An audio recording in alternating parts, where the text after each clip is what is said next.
Hello everyone, this is Scarzig, and welcome to Duelyst 101. This is just a quick introduction to the series. I did post a while ago talking about how I wanted to make a video series like this, not just, talking about budget decks. I think that the community as a whole is really good about giving tips to new players when it comes to building an inexpensive, very effective deck, and I think that Duelyst does have probably some of the strongest budget options available right now from what I've seen.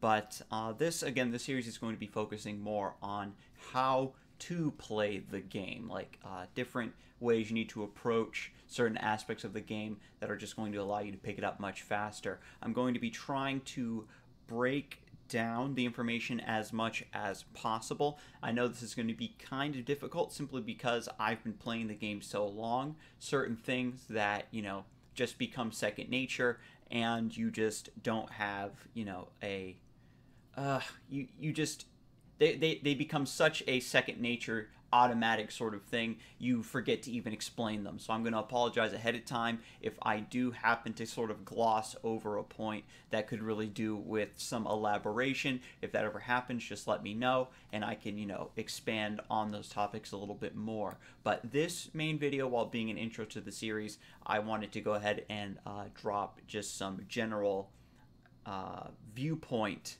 sort of pointers, I guess. How to approach the learning process. I don't really want to say mindset.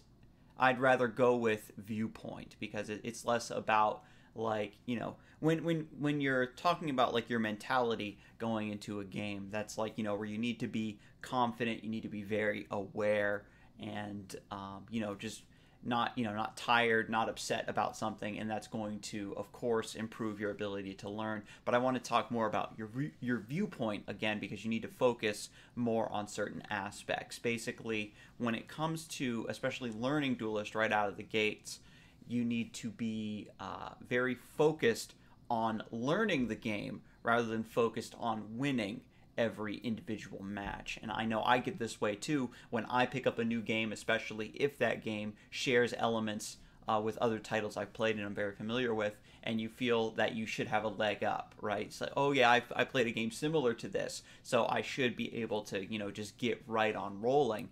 And, that really sets you up for a fail. If, maybe those techniques don't translate as well, or maybe you just happen to run into a lot of very experienced players right out of the gate, because sometimes it happens, matchmaking isn't perfect in any game. But so it's important not to really focus on winning, just focus on learning the game. And then that way, when you do lose, you're already, approaching the game from that viewpoint of a very analytical place, right? Where you're able to identify what your mistakes were. And I know that as a new player, this is going to be difficult, right? I mentioned this in my earlier update video about how, as a new player, you know that you're making mistakes, right? But you aren't entirely sure where those mistakes are. Only the very obvious ones will stick out to you at first, and hopefully, throughout this series, you'll become more familiar with the certain types of errors and things you need to be on the lookout for. Furthermore, if you are less focused on winning as opposed to just absorbing as much information as possible, then your losses will hopefully affect you less, right? If you aren't as invested in winning every single match, then you aren't going to be tilted, and then you're just going to absorb more information in one session.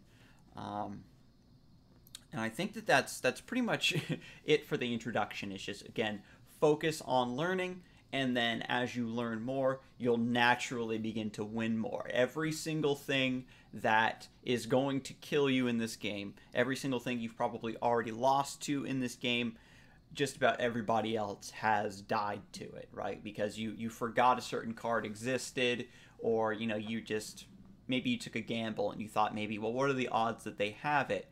And sometimes as you get more experience, that is the correct call to make, and sometimes you have no other choice.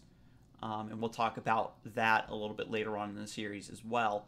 But you have to take a bunch of losses before you figure out where the limits are, right? And then this series, I suppose I should also elaborate also basically what the first handful of episodes are going to be. I have one planned for like turn 1 plays, another episode for turn 2 plays, and then I'm going to do like a matchup crash course video. I don't know if I want to break them down by faction or by general just yet. I know that certain generals do have, you know, vastly different play styles, so it might be good to break it down by general. I know that in the early stages of play, you're going to be seeing mostly just one general, but it is good to, you know, just put the information out there, let players be as prepared as possible for when they do start facing the alternate generals. And I suppose that segues into the fact that this series is going to be focused on, when I talk about scenarios, certain scenarios, when I'm giving examples, I'm going to be giving scenarios that are going to be more common at lower parts of the ladder, revolving more around like common and rare cards, right? Not just like, you know, the more common board states you might see at the upper stages of the ladder. So the information will still apply when it comes, you know, theoretically, but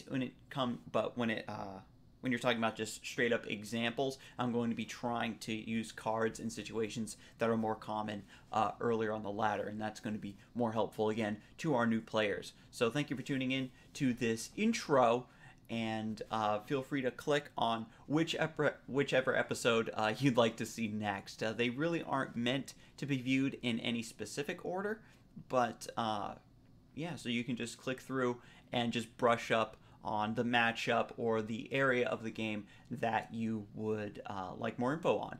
And if there is a subject that you would really like to see covered, please leave me a comment. I've been, you know, just scouring for different points to cover, and even if it is already on my list, just the additional comments asking for it might, you know, make me prioritize that a little bit more and get that out to you folks. So thank you so much for your feedback, and I will see you in the next one.